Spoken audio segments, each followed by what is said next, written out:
ਚੱਲ ਪੱਟੀ ਲੱਕੜ ਤੋਂ ਉੱਚੀ ਰੱਖ ਕੇ ਕੋਈ ਨੂੰ ਮੋੜ ਲੈ ਨਹੀਂ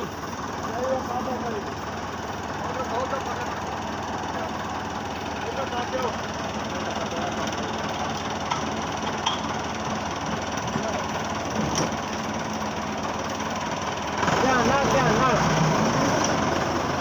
ਚੱਲ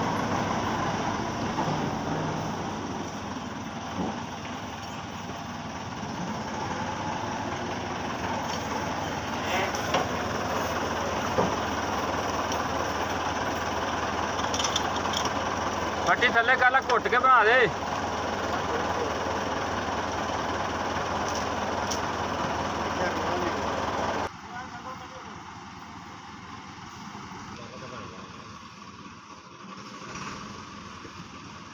ਤਾਂ ਹੀ ਹੋਣੀ ਚੁੱਕਦਾ ਹੁਣ ਮੈਂ ਕਿਹਾ ਵੀ ਪੋਲੀ ਜੇ ਕਿ ਟੁਰ ਪਏ ਪਾਣੀ ਚੁੱਕ ਕੇ ਲਈ ਜਾਓ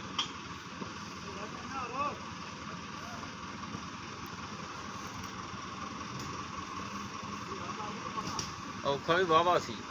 ਪੂਰੇ ਪੇਪਰ ਲੈ ਰਹੇ ਨੇ